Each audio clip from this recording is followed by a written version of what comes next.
Welcome to my another blog. এটা আমরা এসেছি শিকাগো থেকে মাত্র একটু দূরে অবস্থিত বাহাই টেম্পল। একটু মানে আউটস্কার্টস শিকাগোতে। তা আমরা গিয়ে এসে পৌঁছেছিলাম বৃহস্পতিবার, মানে কবে, 21 মে। তো এটা তারপর দিনই 23 মেতে, শনিবার দিনই আমরা গিয়েছিলাম। এখানে এবারে 23 মেতে গিয়েছিলাম, মানে ইউএসের সময় আর কি। সেদিন ছুটি উইকেন্ড ছিল। তো বাহাই টেম্পলটা বেশ সুন্দর, বেশ ভালো লেগেছে। এটা তৈরি হতে নাকি 50 ইয়ার্স লেগেছে। এই যে, সাথে থাকুন, দেখতে থাকুন। তারপরে আমরা গিয়েছিলাম একটা মিশিগান লেকের একটা পার্কে, সেটা আরেকটি ব্লগে দেখাবো। ঠিক আছে।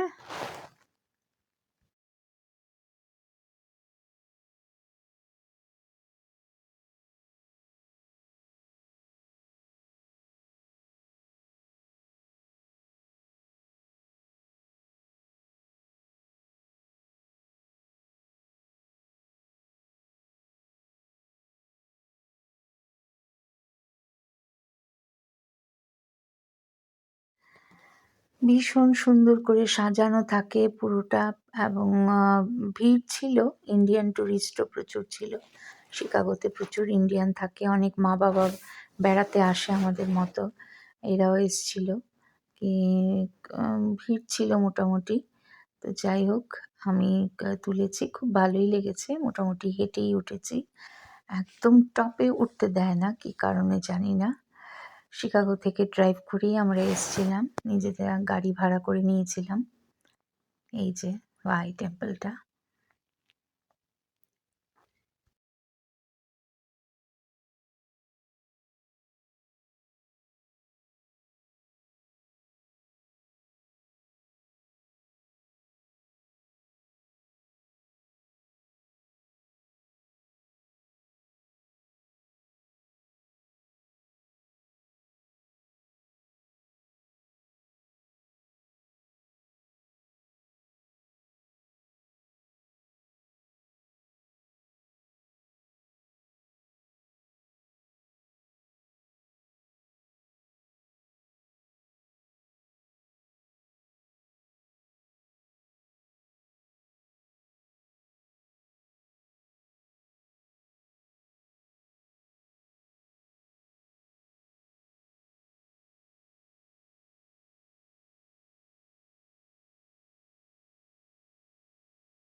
ভেতরে ঢুকেছি, পরে এই ভদ্রলোক আমার হাজবেন্ডকে বোঝাচ্ছিলেন কিছু, বাহাই টেম্পল সম্বন্ধে কিছু বলছিলেন আর কি, যে ভেতরে পিকচার তুলতে দেয় না, মানে টেম্পলের ভেতরে পিকচার তুলতে দেয় না, কোনো কথাও বলা যাবে না, শুধুমাত্র প্রেয়ার করা যায়। আমাদের দিল্লিতে আছে বাহাই টেম্পল, লোটাসের মতো শেপ, সেটার ভেতরে আমি ঢুকিনি, সে বহু বছর আগে আমি দেখেছিলাম। এখানে থাকুন, দেখুন, এটা হচ্ছে শিকাগো বাহাই টেম্পল।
আমি এই পায়ের অবস্থা নিয়েও আমি হেঁটে উঠতে পেরেছি সেদিন।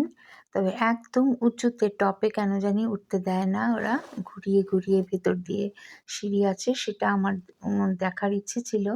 একদম ওপর থেকে উঠে পুরো শিকাগোটা মানে মিশিগান লেক ওগুলো দেখা যেত। কিন্তু ওরা নিয়ম নেই, বন্ধ করে দিয়েছে। তো যাই হোক, যতটুকু ঢোকা যায় অতটুকুই ঢুকেছি। ভেতরের প্রবেশে করলে আর মানে ভিডিও তুলতে দেয় না, মানে ক্যামেরা অন করতে দেয় না।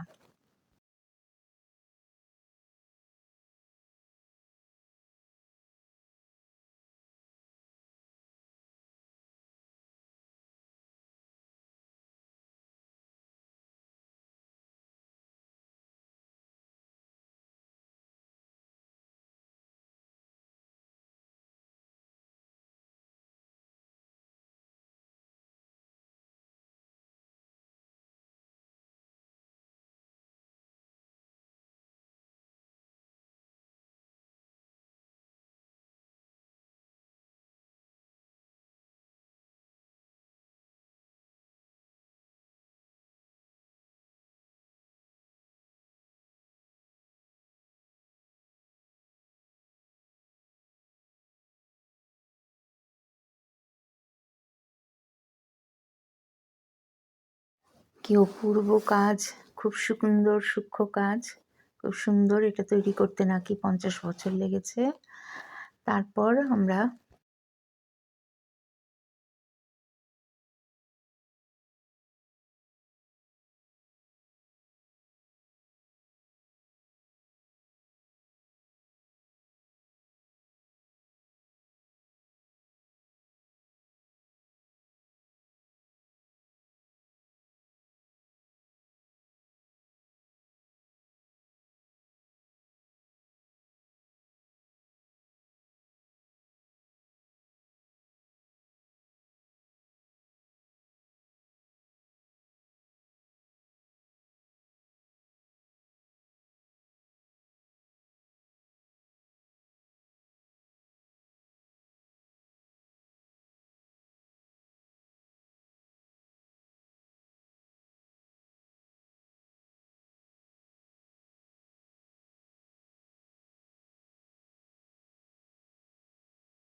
এই পার্কটিতে এসেছিলাম মিশিগান লেকের পাশে। এটাও একটু আউটস্কার্টসই। অনেকগুলো রাজহাঁস বসেছিল দল বেঁধে। এদের দেখে তুলতে চেষ্টা করলাম। এটি আরেকটি ব্লগে আসবে। এই বেশি বড় হবে না, কারণ সৌর অব্দি যাইনি আমরা। অনেক হাঁটাও হয়ে গেছে।